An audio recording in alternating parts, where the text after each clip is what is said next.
This is Nightly Business Report with Tyler Matheson and Sue Herrera. 9 in a row. That's how many records the Dow's streak has hit. And while the rally seems unstoppable, there are a few things that could become roadblocks. Pushing back how some brands are standing up to Amazon and fighting for the little guy. And looking abroad, how the nation's biggest hotel chain is planning to get a foothold in a $100 billion market. All that and more tonight on Nightly Business Report for Monday, August 7th. Good evening, everyone, and welcome. The Dow juggernaut rolls on and on and on. Several weeks ago, of course, it was the other two big indexes, but now that's changed. After watching the NASDAQ and the S&P notch record after record, the Dow has decided to join the fun run, and boy, has it. Today, the Dow scored a small gain, but it was enough for the industrial average's 9th straight record close and 10th consecutive overall gain. Not much left to add to that, so let's get to the numbers. The Dow rose 25 points to 22,118. NASDAQ added 32, and the S&P tacked on 4. It also closed at a record.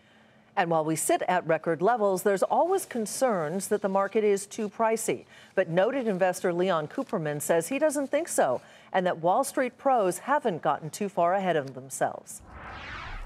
I think the market is fully valued on a fundamental basis. I don't see euphoria. There's optimism for sure. You look at all the strategists that make a forecast a year out. Nobody's got a down market, which makes you scratch your head and worry. Cooperman also said his firm's biggest position is in Google's parent, Alphabet. Now, Alphabet falls into that category of big-name, high-momentum stocks. That group has been a major driver of the overall market, but they've slowed just a bit in recent weeks. And they're not alone. Other so-called momentum names have been dragging a bit as well, and that has some market watchers concerned. Bob Pisani has more. August is typically a down month. The S&P 500 has dropped an average of 2% this month since 2010. And right on schedule, the August slowdown is sort of emerging right now. So the issue is whether this will morph into something a little bit bigger. Right now, after an exceptionally strong June, the S&P 500 has gotten stuck and is treading water really for the past 3 weeks. High momentum technology shares, though, have slowed down and fallen off the new high list. So FANG stocks, Amazon, Netflix, and Alphabet, they've all lost steam. Semiconductors, another big momentum play, have also weakened. The semiconductor ETF topped out in June. It's about 7% off its highs. Energy stocks, which were expected to supply a big chunk of the earnings gains in the second and third quarter, have been disappointing. So this week we've seen Apache, Oasis, Concho, Noble Energy all down on earnings. Okay, so does the loss of momentum names necessarily mean that this rally's over? No, it doesn't. Other sectors may rotate into leadership positions. So we've seen financials and industrials make modest moves on the upside recently. That's good news.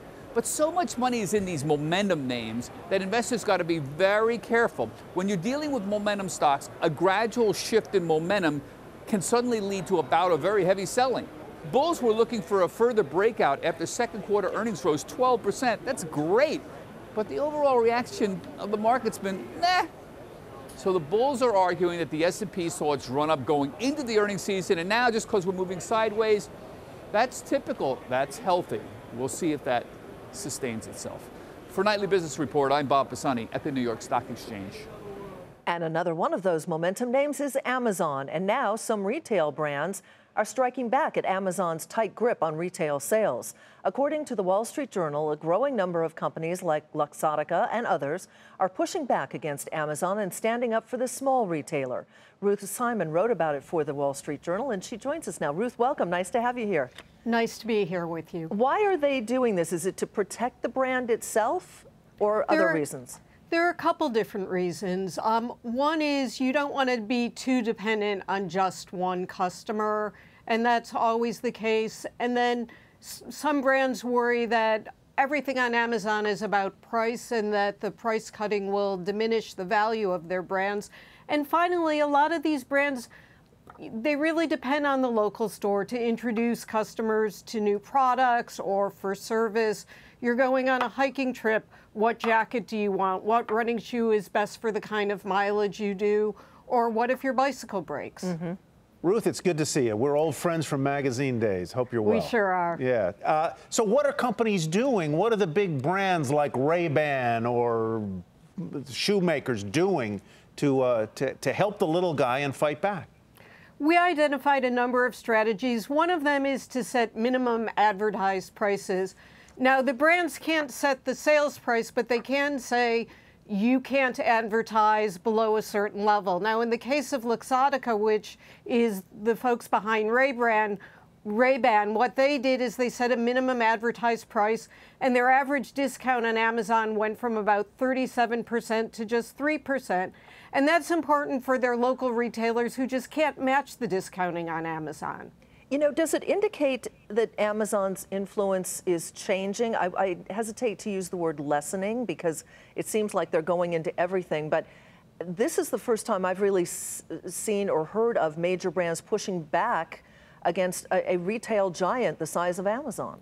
Well, it's a dilemma for the big brands. Some of them do continue to sell on Amazon, or they sell through third parties on Amazon, and many of them can't ignore Amazon. I did talk to one brand, Sims Fishing, which just doesn't want to have any business with Amazon at all. But can't they then sell to third parties who might sell on Amazon, or? Well, Sims, for example, really tries to restrict who sells their products, and they'll cut off folks who sell on Amazon. You still find in their case, I saw some of their older products on the site, but they do control who they're selling to, and then they set terms for those resales. This must be somewhat of a boon for the local retailer. It gives them a lot more power, does it not? Well, I think it's very helpful for the local retailers because they're looking for an edge, some way they can compete. The other thing for the big brands, too, is that the local retailers will give them feedback. This isn't selling well, change your packaging, make it a little different. But the brands are trying to give consumers reasons to go into those local stores. Thank you, Ruth. It's a pleasure to have you with us tonight. Pleasure to be with you. We'll leave it there. Ruth Simon with the Wall Street Journal. Well, consumer borrowing rose by nearly $12.5 billion in June, albeit at a somewhat slower pace. The slowing was due to a drop in non-revolving credit, which includes auto and student loans. That category's $8 billion gain was its smallest in a year. Separately, Americans put $4 billion on their credit cards. Friday's jobs report was better than Wall Street expected. But with the strength that the labor market has been showing, should these results be considered the norm? Steve Leisman wonders whether it's time for economists to start rethinking how they make their jobs estimates. Job growth keeps coming in better than expected, raising the question about whether it's time to change what is expected. Last week's report of 209,000 jobs created in July, which surprised markets, should have been anything but a surprise. 5 of the last 7 reports have been over 200,000, and 13 of the past 24. And Wall Street keeps missing these strong reports, underestimating them every time they spike north of 200,000. Here's the reason. These numbers are double what most economists think is the steady state for job growth in the U.S. Goldman Sachs has seen the light. Its economist wrote over the weekend, quote, "We have made a sizable downward revision to our forecast for the unemployment rate by the end of 2018 to 3.8% from 4.1% previously." Well, the good news is it appears that many Americans who were sidelined in the wake of the recession have come back to work the past several years. The bad news, if unemployment rate goes too low, it could spark wage inflation and thereby price inflation. But one Fed official Monday said he was not concerned. I think we're in a low inflation era, and exactly why we're in this low inflation era is eluding a lot of economists and leading us to rethink our theories. But a simple theory that just says when unemployment goes down, inflation goes up isn't working very well, and the empirical evidence is drying up for that theory. So I think we need to think more carefully about what's going on, not just in the U.S., but globally. So far, wage growth has confounded economists and not risen as the job market has tightened. That's a big reason why Bullard and others are not worried about inflation, at least not now. But higher wages seem inevitable if job growth keeps surprising to the upside. For Nightly Business Report, I'm Steve Leisman. Oil prices fell today as concerns grew that OPEC nations might not all be living up to their agreements to limit production. Domestic crude continued to stay below $50 a barrel, as you see there. And as Jackie DeAngelis tells us, OPEC's fractiousness is just one of several reasons oil prices could head lower from here. Several factors keeping oil prices under $50 a barrel at the moment. The first is yet another meeting of OPEC and non-OPEC producers in Abu Dhabi this week. The expectation is that more conversations will be had regarding compliance with the group's production cut. And there's some speculation that revisions could be presented, though there's been nothing other than chatter just yet. Also, one of OPEC's most hurt producers, that's Libya, seems to be making some strides in coming back online. One of its largest oil fields seeing a rebound in production, triggering a little bit of a sell-off in oil. Meantime, the traditional summer driving boost came a little bit late this season, and in just a few weeks, support for oil prices from this factor will dissipate. Every September, crude prices drop when people drive less and demand resumes a normal pace. All of this happening as the U.S. is producing more oil as well. Currently, a little more than 9.4 million barrels a day. That's up sharply from 8.4 million barrels last summer. The expectation, crude prices can maintain the status quo for now, but come the fall, it'll be time for a dip. For Nightly Business Report, I'm Jackie DeAngelis. Coming up, New York City wants to tax the wealthy to help fix its subway system. Do these plans work for cities or do they backfire?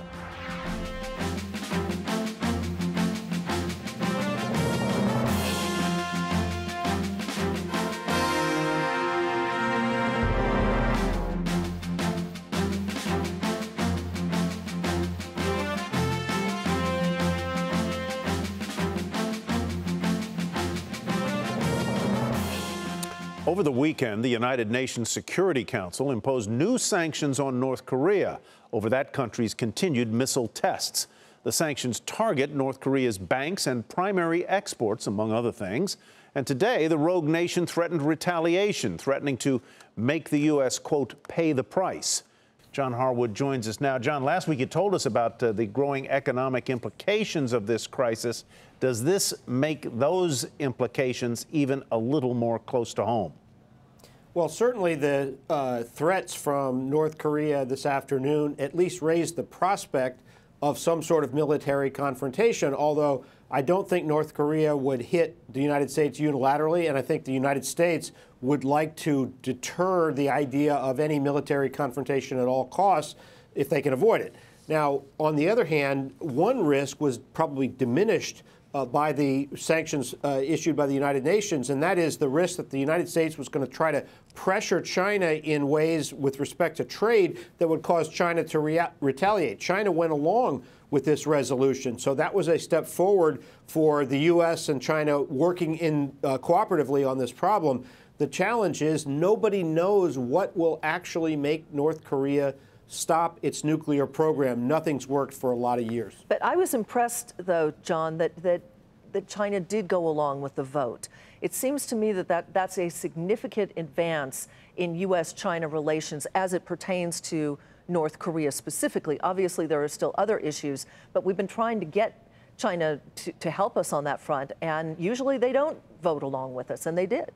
Sue, you're exactly right. And Russia also went along with us. So there's no question this was a victory for the Trump administration. This is something that is a set of sanctions that's drawing widespread approval across the political spectrum. Whether they will work or not is another matter. The North Koreans seem to believe that a nuclear missile program is something that will make it a big player on the world stage. They're not so much looking for an economic payoff, and they've shown the willingness to absorb a lot of pain or transfer that pain to their citizens. And certainly these sanctions, by diminishing their export income by a third, is going to inflict that pain.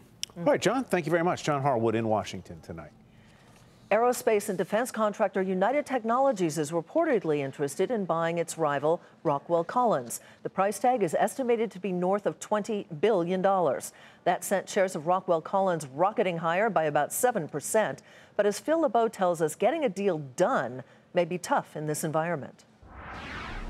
After a 5-year run with impressive growth in profits, Rockwell Collins has become one of the most lucrative and attractive aerospace and defense suppliers, with products spanning from aircraft interiors to avionics in the cockpit, to high-tech helmets used by F-35 pilots, all of which have drawn the interest of United Technologies, which already has its own impressive list of aerospace and defense products, including Pratt & Whitney engines. While neither company will comment on reports of a possible deal, both firms have hired bankers to advise them, and analysts say the combination is a distinct possibility. The limited overlap in products is one reason why a deal between UTX and Rockwell makes sense. Combined, the companies would be powerful in avionics and aircraft interiors, and they would be in a stronger position to negotiate with airplane manufacturers, like Boeing, which has recently formed its own avionics division and is increasingly looking to grow business in areas where suppliers have long made hefty profits. The airplane makers and other competitors, like Honeywell, could argue UTX and Rockwell would control too much of the aerospace supplier industry. So getting regulatory approval is a hurdle the two companies would have to overcome. And right now, Rockwell Collins has a high valuation, so it will command a rich price. With more people flying worldwide, Rockwell Collins' CEO likes where his company is positioned. We feel really confident that the long-term air traffic growth is there and the markets are very, very strong. Just a couple of months ago, Rockwell Collins bought BE Aerospace, a leading supplier of airplane cabins. At the time, it was considered a sign the aerospace industry is primed for more deals. But this time, Rockwell could be the company that's being acquired. Phil LeBeau, Nightly Business Report, Chicago. CBS tops expectations, and that is where we begin tonight's market focus. The media and entertainment company reported profit and sales that grew as results were helped by an increase in revenue from affiliate subscription fees. CBS also said ad sales were higher in the latest quarter. Shares initially rose after the bell, and they also finished the regular day up 1% at $64.52. Horizon Pharma raised its full-year revenue outlook after posting quarterly sales that grew and topped estimates. The drug maker cited higher demand for the company's rare disease treatments. Profit also stronger than expected. Shares up 4% to $13.30. And the hedge fund Scopia Capital Management disclosed a nearly 17% stake in Accorda Therapeutics and called on the drug developer to consider selling itself. Accorda responded, saying a sale would throw a wrench in the company's business plan and might even significantly devalue the company. Accorda Therapeutic shares were higher nonetheless by 3% to $22.20. Morgan Stanley downgraded its rating on Teva Pharmaceuticals from equal weight to underweight, saying the drug maker's disappointing generics business will take more time to improve. The firm also said it underestimated how much of an impact competition within that industry will have on the company's long-term earnings. Last week, you may recall, we told you shares of Teva were lower after the company cut its guidance and its dividend. Shares continued to fall today, plunging nearly 10% to $18.59. Tyson Foods reported higher sales as the company said there was heightened demand in the U.S. for beef and pork products. The results surpassed analyst expectations. Earnings also beat street targets and prompted the meat producer to lift its forecast for 2017. Shares were up more than 5% to $66.90. The life insurer Bright House Financial, which is a spin-off of MetLife's retail operations, began trading on the NASDAQ today as an independent company. MetLife spun off Bright House so that it could work to increase cash flow and lower its dependence on the capital-intensive business. But the company's debut was rather dull, with some analysts saying MetLife investors sold off shares because it didn't pay a dividend. Bright House shares fell 4% to $61.72. And lower pricing and weaker sales in the U.S. caused overall revenue to flatline at the car rental company Avis. Those results, along with earnings, missed analyst expectations. The company's profit outlook for the rest of the year also disappointed. Shares initially got crushed after the bell, but they ended the regular day up more than 3% to $33.39. New York City's Mayor Bill de Blasio wants to impose a millionaires tax on the city's wealthiest. He says the funds will be used to fix the city's aging subway system, but is it a smart move for cities like New York and others to raise taxes on the rich? Tim Spees is co-chairman of the tax practice at Eisner Amper and joins us now to discuss. Tim, welcome. How do you view this? There are lots of ways, obviously, to pay for upgrades to infrastructure. Tax is one, bonds are another, user fees are a third. What do you think? Well, there's more. First, let me just go to the highlights on the mayor's plan, which, by the way, would have to go through a legislative process. So it's roughly 0.5%. So a single person at $500,000 would pay an additional $2,500 per annum. A person or household at $1 million would pay $5,000. Item one. Item two, it's going to be used to fund about 800,000 residents that are below a certain income level and help subsidize their transportation. Well, and the other fact... If I could just broaden it out a little bit, because New York City, I think, is such an unusual market.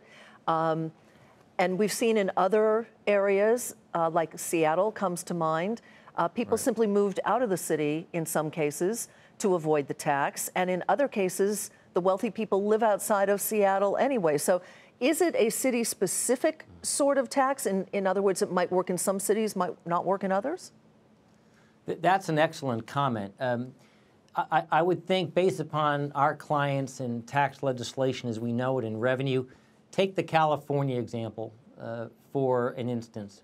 When California increased its rate retroactively, by the way, to over 13% in individual income tax rate, the state lost, according to the Internal Revenue Service, between 250,000 and 300,000 residents. Wow. So it does impact, and now you're getting into the area of economic stability in a particular state. In our instant case, it's New York City. Yes, you could see people vacating the city, moving to the suburbs, outside the boroughs. That's also true. The other element to think about is there's probably, when you look at historic funding costs, there's probably at least 10 popular ways to raise revenue for these large projects. He mentioned a couple of them. There's private partnerships, there's state infrastructure banks, sales and use tax, fuel taxes, vehicle registration fees, bonds was mentioned, tolls, and environmental fees as well. So it doesn't have to be done just with an income tax increase, especially on a targeted population. The most successful fundings are those that are broad, many revenue streams, so that there's no real impact to a detriment situation on any single constituent. What about sponsoring the D train? In other words, the Eisner-Amper D train. How about that, Tim? You know, we're thinking about it, actually. Maybe the E-train. Maybe the E-train, is that the one? Maybe the Eisner-Amper E-train. That's a good. That's the right. EA, you can get the E and the A. We'll do a package deal. Tim Spies, thank you with Eisner-Amper. Appreciate it. Thank you very much. And coming up, Marriott looks to tap into the growing market for Chinese travelers. We'll tell you how. Coming up.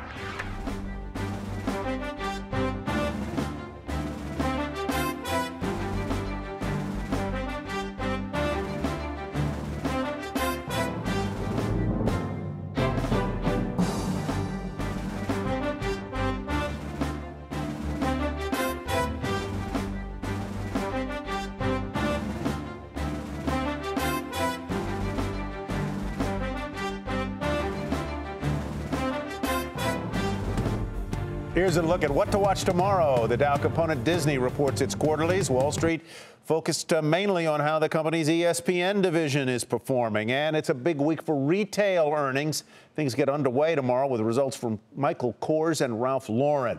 And we get one of Fed Chair Janet Yellen's favorite economic indicators, the JOLTS report, which shows the number of monthly job openings. And that is what to watch for Tuesday. And finally tonight, after the bell, Marriott's earnings and revenue topped Wall Street targets. But the company also made news before the bell. Marriott is looking to grab a piece of the Chinese travel market. The world's biggest hotel chain is teaming up with Alibaba. The deal will allow Chinese travelers to book rooms at Marriott hotels using Alibaba's travel platform. Deirdre Bosa has more. As the Chinese travel market booms, companies are looking to cash in. Marriott International and Alibaba are teaming up to make it easier for Chinese consumers to book, pay, and manage travel at home and abroad. At stake is a market that's expected to be worth more than $100 billion this year in digital sales alone. Marriott will get the chance to build brand loyalty and exposure as more Chinese travel abroad and as it localizes more services like Mandarin-speaking concierges and Chinese language TV channels. Marriott already has partnerships with Alibaba's travel rivals, such as Ctrip, But Stephanie Lenartz, the company's chief commercial officer, says Alibaba represents a huge opportunity. The ability for Marriott International to tap in to the 500 million plus active monthly users on the Alibaba site for signing people up for our loyalty program, for getting disproportionate share of the Chinese travelers' trips through either Fliggy or our own websites is significant. Alibaba is a late entrant to the online travel market, establishing AliTrip in 2014, since renamed Fliggy. But the internet giant has 500 million mobile monthly active users who already use Alibaba's platforms to buy merchandise or stream video. With this new partnership, users will also have easier access to Marriott International's more than 6,200 hotel properties worldwide. For Nightly Business Report, I'm Deirdre Boza, San Francisco. All right, let's do a little quick recap on where the market ended the day, and it was yet another record for the Dow Industrials. I've lost track of how many in a row it is. At 22,118, the Industrials up 25 points. NASDAQ up 32 at 6383, and the S&P 500, it notched a record too, up 4 points at 2480.91, and that is your market update. They say August is supposed to be a difficult month. Not so far, so good. Yeah. And that'll do it for Nightly Business Report for tonight. I'm Tyler Matheson. Thanks for watching. I'm Sue Herrera. Have a great evening. We'll see you right back here tomorrow.